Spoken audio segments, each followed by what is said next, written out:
Béninoises, Béninois, la Covid-19 tue lorsque les cas positifs ne sont pas diagnostiqués à temps. Pour éviter d'en être victime, le dépistage précoce est la solution. Il est indispensable d'aller en consultation dès l'apparition du moindre symptôme. Pour rappel, les signes courants qui font penser à la Covid-19 peuvent être la fièvre, la perte du goût ou de l'odorat, l'éternuement, l'écoulement nasal, la toux, l'irritation de la gorge, les difficultés respiratoires, etc. Dès l'apparition de l'un quelconque de ces signes ou de plusieurs à la fois, rendez-vous immédiatement dans l'un des centres de dépistage ouverts sur toute l'étendue du territoire national ou dans un centre de santé ou appelez le numéro vert 136. Pour tout savoir sur l'épidémie du coronavirus au Bénin, rendez-vous sur le site web www.gouv.bj/coronavirus. Ceci est un message du gouvernement de la République du Bénin.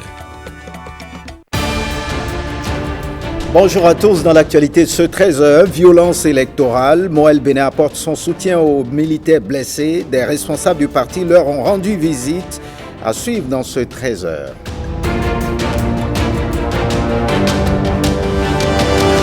Et puis, débrief du processus électoral au Bénin. SUSMEC, une organisation non gouvernementale, fait des recommandations. Une déclaration de presse a été lue. Dans ce sens, vous en saurez davantage.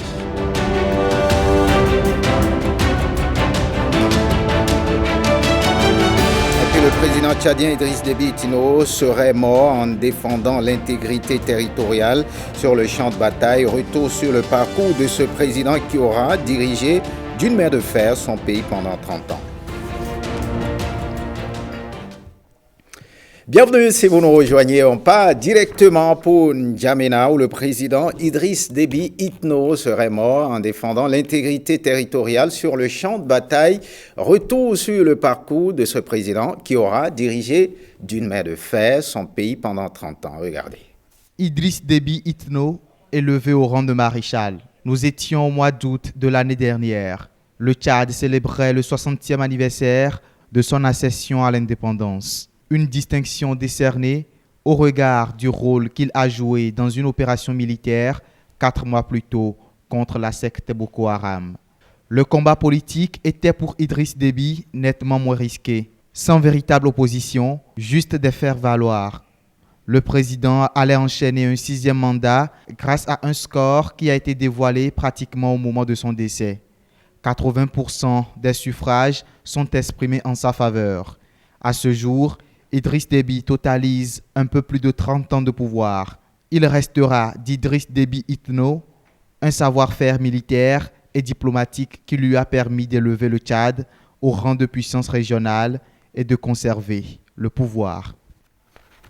Eh bien, on retourne au Bénin et on parle donc de ces responsables du parti de Moël Bénin. Bénin donc qui ont rendu visite aux militaires blessés lors des violences électorales. C'est avec des mots de réconfort et une enveloppe de 1 million de francs CFA que le parti leur a témoigné sa solidarité pour les risques pris au nom de la République. Et on écoute Jacques Ayadji, le président de Moël Bénin. Le drapeau national a été entaché, souillé. L'âme de la nation a été durement éprouvée et affligée. Aux nombreux cas de blessés graves survenus dans les localités précitées, ne faut-il pas ajouter ceux de la femme militaire poignardée devant une banque le 4 avril à Cotonou et l'assassinat crapuleux d'un jeune policier en service au commissariat du 8e arrondissement dans la nuit du 3 au 4 avril à la place de l'Étoile Rouge à Cotonou. Son arme de service a été également emportée. Ce policier de 30 ans froidement abattu était père de 2 enfants, dont un bébé de 2 mois. Les manifestants pacifiques évoqués par certains étaient plutôt des mercenaires d'une autre époque, commis pour mettre à mal la paix et la quiétude collective. Ceci a d'ailleurs été revendiqué il y a quelques jours par une de nos compatriotes, activiste de l'opposition radicale, lors d'une conférence en ligne depuis l'étranger où elle réside, conférence au cours de laquelle l'intéressé encourageait le financement de groupes terroristes. À ce jour, aucun responsable du bord politique dont elle se réclame ne s'est démarqué de cette démarche anti-républicaine. Faut-il croire et conclure que ces derniers se retrouvent dans ces discours et initiatives hors la loi? Nous pensons jusqu'à nouvel ordre que non, sauf si leur silence continue de se prolonger. La République ne saurait rester impassible. Il conviendra de retrouver tous ceux qui se sont mis en travers de ce qui organise et régit notre vivre ensemble. Justice doit être faite. Les acteurs directs et leurs promoteurs, visibles ou invisibles, devront répondre de leur forfaiture à la hauteur de la souillure jetée sur la République. La survenue et la récurrence de ce genre d'événements malheureux, presque dans les mêmes localités, sont très déplorables et invitent les acteurs politiques de l'opposition radicale actifs dans ces régions à se remettre en cause. Le champ des luttes politiques ne doit pas se déplacer sur l'espace public avec les conséquences de troubles à l'ordre public, de destruction d'édifices publics et privés et surtout d'exposition des paisibles populations. La manipulation de la fibre ethnique et l'activation des sentiments de repli identitaire est la marque d'acteurs politiques incapables de construire un argumentaire politique objectif et de mobiliser leurs concitoyens sur la base d'une alternative démocratique crédible. Notre pays a, à plusieurs occasions, déjà dit non à ces élans qui sont en marge de la construction de l'État-nation. C'est cet héritage que nous devons préserver et transmettre à la postérité.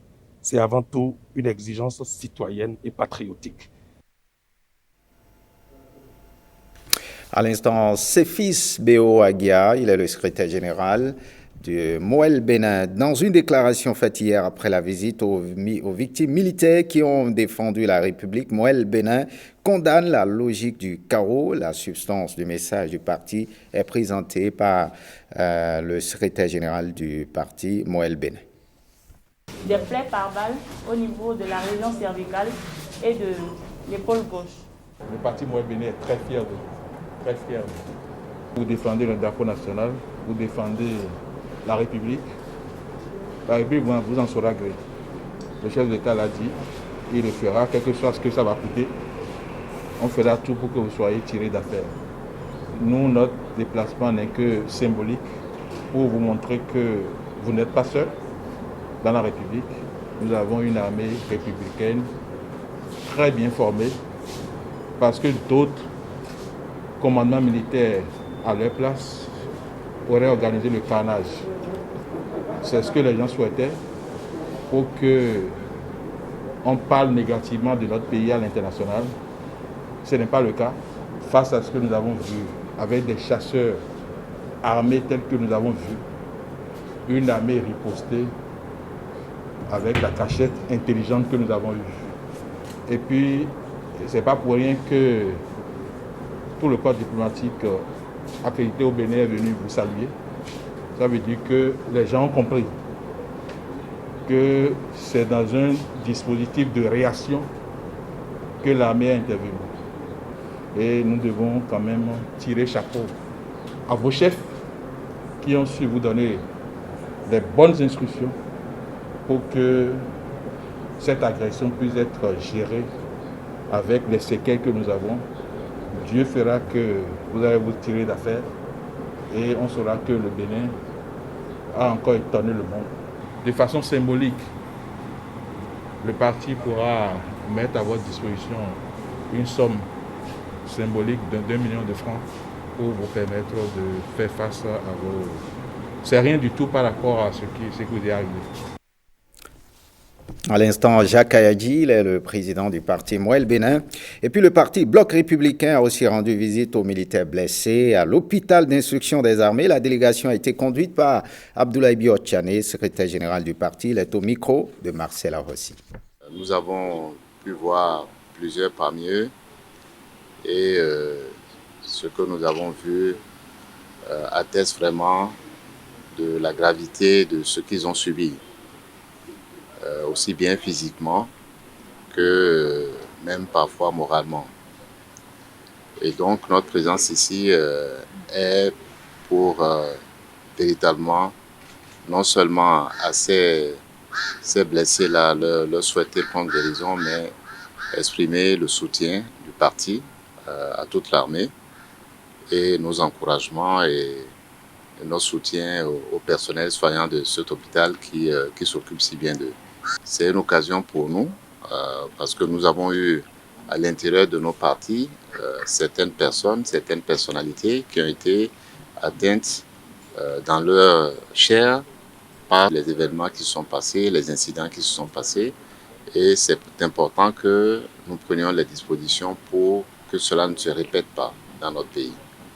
Pour que les débats politiques, les discussions, parfois les disputes politiques n'atteignent pas ce degré de violence.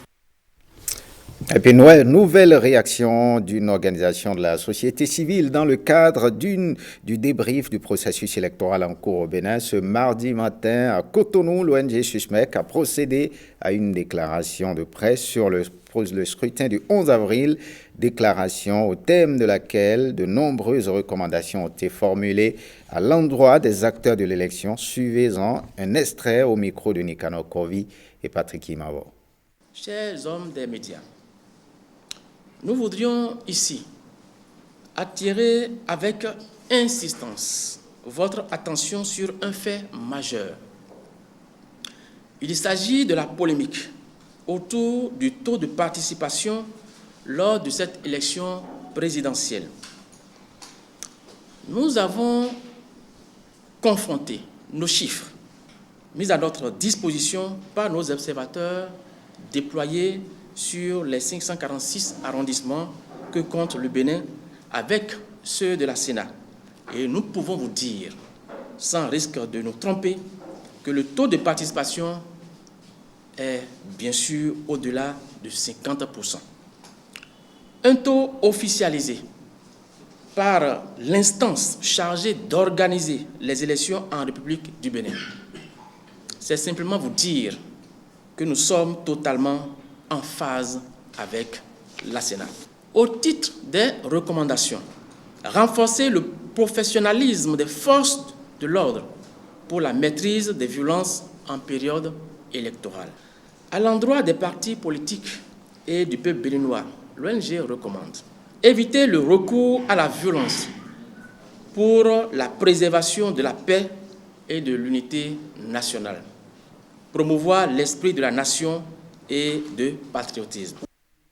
Voyons à présent cet ouvrage témoignage qui retrace les grandes actions du gouvernement de Patrice Talon qui a été lancé à Cotonou. Patrice Talon, de l'incompris au plébiscite. C'est un document de 480 pages écrit par Florent Estache-Essou. Axel Dancy nous en dit plus.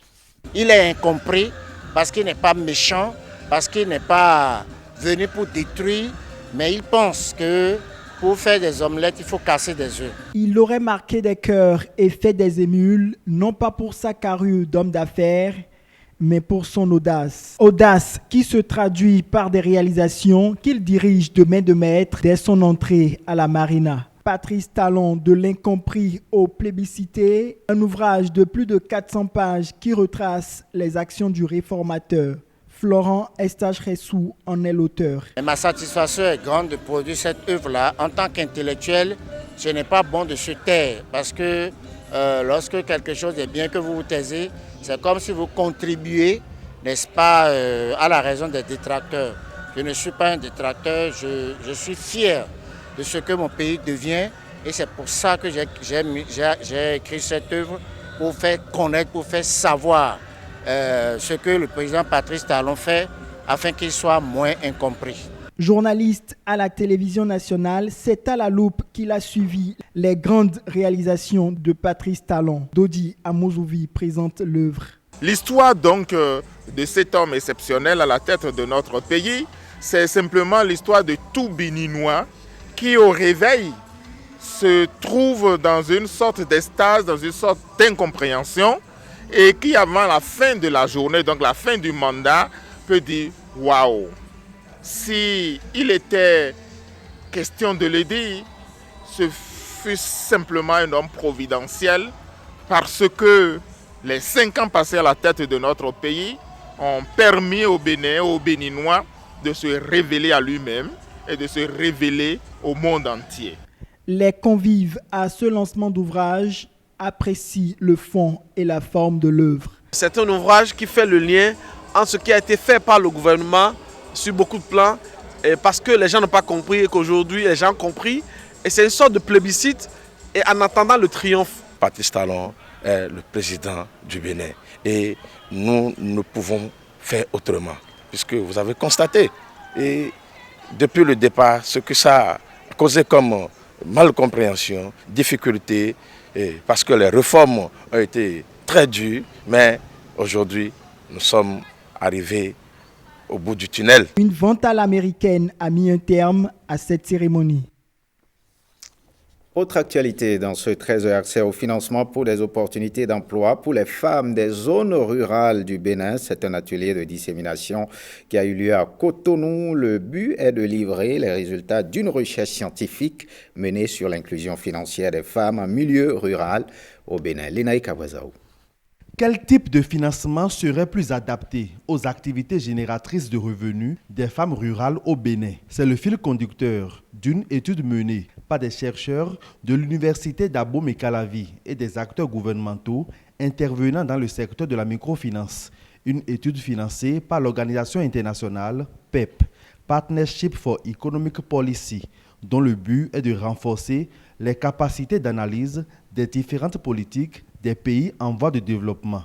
Les résultats de cette recherche scientifique ainsi que les recommandations sont ici rendus publics à l'occasion de cet atelier de dissémination. On a constaté que en fait, le financement des entreprises, le financement non formel, est plus bénéfique que le financement formel.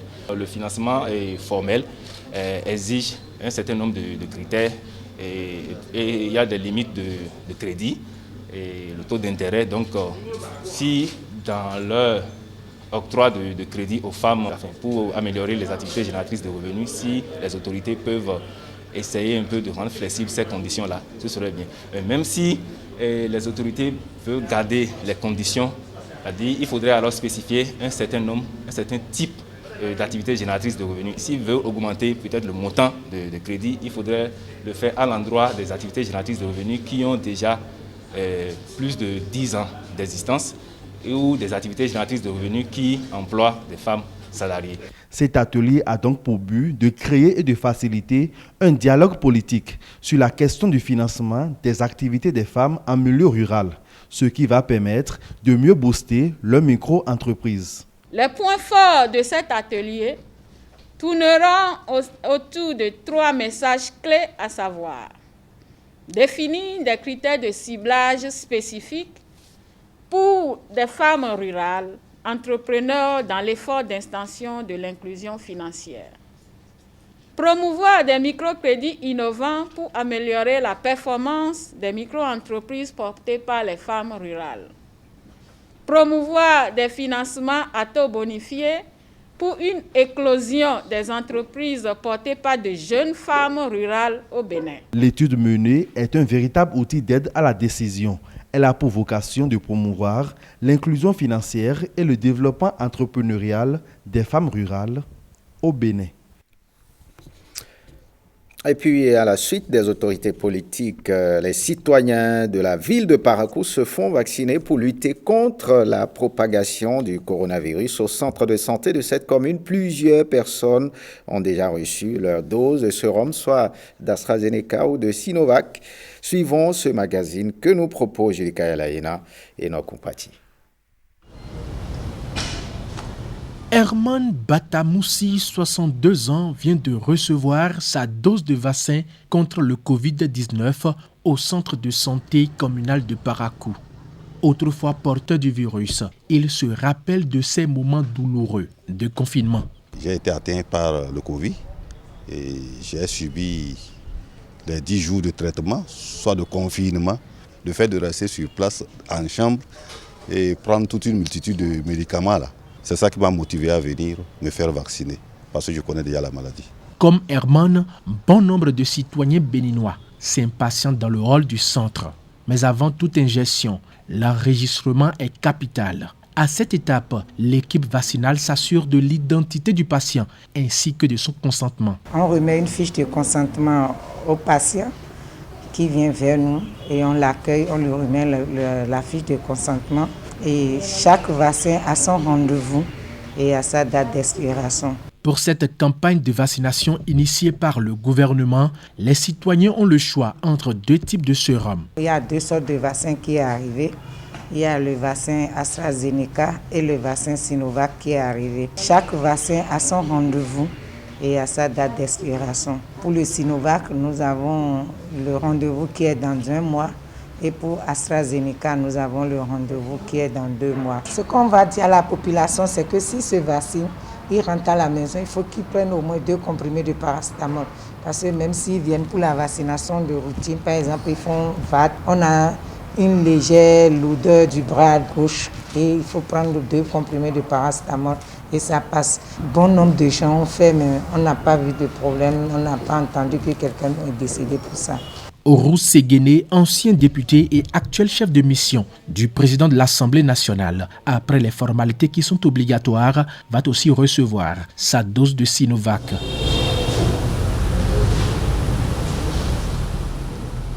Il y a 2 catégories de vaccins. J'ai préféré le Sinovac, qui est un vaccin de fabrication chinoise. Quand on parle d'un vaccin, c'est le virus atténué qui agit et qui excite l'organisme à produire des anticorps pour lutter contre cette maladie-là. Donc ce n'est pas la maladie qu'on injecte aux hommes. De toutes les façons, ça s'est très bien passé. Pour limiter les déplacements aux citoyens désireux de se faire vacciner, plusieurs centres sont ouverts dans la commune de Parakou. Il y a le centre de Pébié, il y a le centre de Madina, il y a le centre de santé Zongo, le centre de santé Ganou et le centre de santé Banikandi. Et celui de Tourou aussi. On a des listes qui sont là en attente. Vous aussi, vous avez vu ce soir-là. Les gens n'ont même pas fini d'arriver. Ils vont commencer parce que je les ai dit de venir à partir de 14h. Dame Philomène n'a jamais contracté cette maladie, mais elle reçoit sa dose et invite la population à faire comme elle. Je viens de me faire vacciner contre le Covid-19 et j'invite tout le monde à sortir massivement pour faire comme moi. Sont éligibles au vaccin contre le Covid-19 les personnes les plus fragiles, le personnel soignant et les jeunes âgés d'au moins 18 ans. Ça commence à partir de l'âge de 18 ans jusqu'aux personnes âgées. Et les personnes aussi qui ont des problèmes de HTA, par exemple la tension, le diabète, les personnes qui ont HIV, tout ça là, ils peuvent venir se faire vacciner. Et les agents de santé surtout. Comme ces citoyens de Parakou, toute la population béninoise est invitée à se rendre dans les centres de santé pour recevoir leur dose de vaccin, soit d'AstraZeneca ou de Sinovac, pour freiner la propagation de ce virus redoutable. Et puis depuis quelques jours, les fidèles musulmans du monde entier ont démarré le jeûne du Ramadan. Cette pratique musulmane est l'un des piliers de l'islam. Comment rompre le jeûne? Oseni Adeleke et Bernard Diawé se sont intéressés au sujet. Regardez.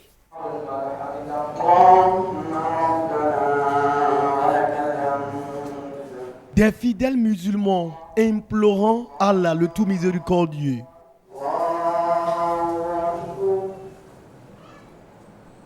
À 19h, le muezzin lance l'appel à la prière.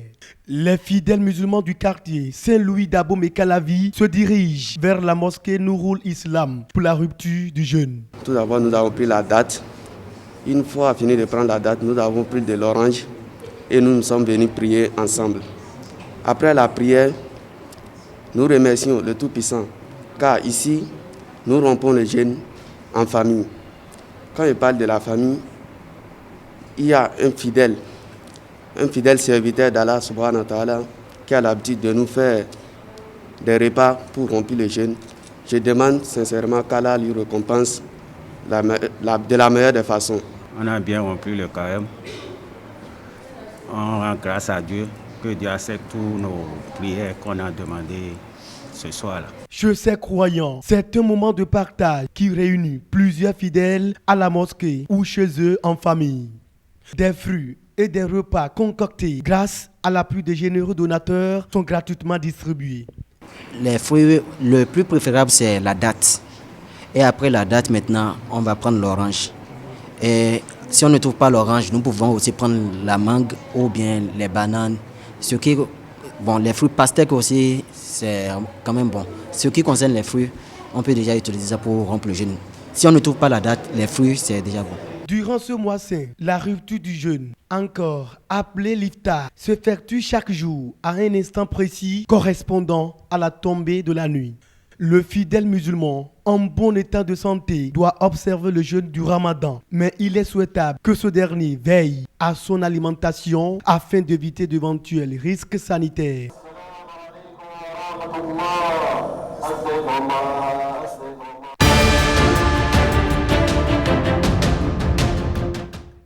Le président tchadien Idriss Déby Itno n'est plus, vous le savez. Il est décédé des suites d'une blessure reçue au front, a annoncé la chaîne France 24 hier. D'autres actualités internationales viendront meubler cette page inter compilée par Océania Adeleke. En France, des policiers se rassemblent devant le palais de justice de l'île de la Cité, à Paris, après le verdict du procès en appel des policiers brûlés de Viry-Châtillon en 2016. 5 jeunes ont été condamnés samedi à des peines allant de 6 à 18 ans de prison et 8 autres ont été acquittés. À Rosenheim, en Bavière, un centre de vaccination contre le Covid a été installé dans un hall qui accueille habituellement les amateurs de billets bavaroises. Dans cette salle, ainsi que dans une tente, 1600 personnes sont vaccinées chaque jour.